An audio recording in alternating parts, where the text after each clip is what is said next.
It's pretty exciting to be kind of back together like a normal sort of thing, isn't it?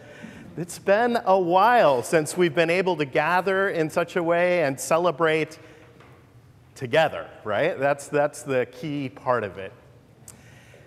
The story that we have for tonight is, to start with, every Sunday, we have an assigned set of readings, and it's a 3-year cycle. So usually when we get together and we read a text, we won't read it again for 3 years. This one, we read every 12 months on the 24th of December.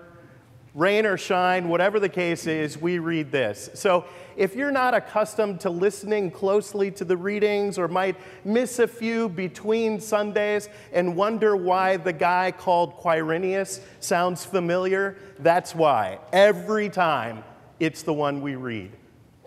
There's a part of this story, many parts, that just blow our minds when we stop to think about it.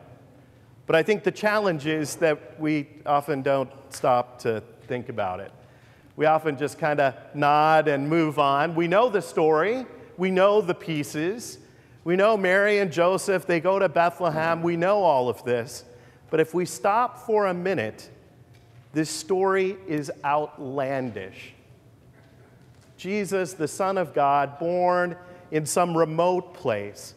Not even Jerusalem. Should be Rome, but no, it's this random town called Bethlehem. And he shows up in the most unlikely of places, this random stable where there's nowhere to put him. That God would come among us as one of us, and that humankind's first experience is of the Son of God who cries, right? The shock of this world. Imagine that as the first step, the first engagement. It's not a heroic entrance for a hero that we might see in a movie, but rather this helpless child. And is it what we would expect? I mean, if we look at the world around us and we think, man, there is a long list of things for God to fix in this place, God should send us a baby, right? That doesn't feel like what we need.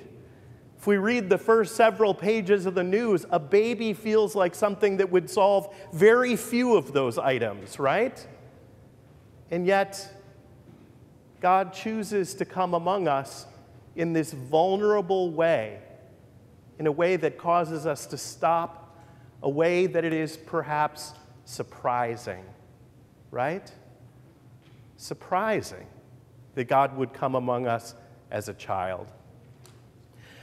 When I was getting ready for today, one of the things that kept moving through my mind was childhood Christmases. When I was a kid growing up in suburban Chicago, I was thinking of all those times, wondering if it was going to snow, if it was going to be a white Christmas, right? Worried about what kind of presents we might get and if the word had gotten out on the things that we really wanted. My brother and I often would try several sets of shoes or no shoes to see how quietly we could sneak past my parents' room to check out the situation with the tree without waking anybody up. Or there was the one year when we had to wait for Dad to get up, and I used a trumpet. I would not recommend that. That nobody was injured. It was kind of amazing. But Christmas mornings are kind of magical, aren't they? And there was this one year that we got this gift under the tree that was unwrapped because it was awkward in size. My brother and I were so excited to get this gift, the two of us. It was a toboggan. So this toboggan could seat 4 people. My brother and I would use it on this hill that I can't find when I go back to Chicago because the hills have shrunk since I was a kid, I've noticed. But we would sled on this all the time. But you know what happened one time is we weren't careful with the gift. We had gone inside, and had kind of forgotten about it. And in the meantime, while we had been inside, it had been snowing very heavily.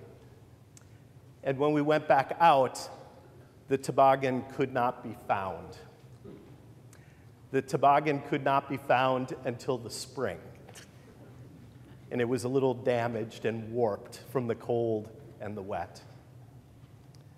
It caused me to think a little bit about this gift that we receive on Christmas, this baby who comes among us, this good news that isn't just a gift that I get, but a gift that the world gets. And how often do we misplace that gift? Leave it out. Don't think about it. Don't treasure it. Don't understand how good a gift it is to us. Our ability to focus outwards at the hurts of this world instead of just on ourselves, right? And yet sometimes we get distracted by the world and ourselves, and we leave it out, forgotten, lost, a sense that it's not important to us, perhaps. I think this year, I would encourage you to think of a couple of things as you think of the Christmas story. The sense that it continues to be good and that it continues to be news, something that we treasure and keep close. And then the other part of the equation, I think, is to understand the surprise that comes, the shock that God would choose to come among us in this way, not in the way that we might think is cool or powerful or would fix things, but in a way in which God surprises us knowing what we needed, even if we wouldn't choose it. A child born among us as one of us. Amen. Please stand as you are able.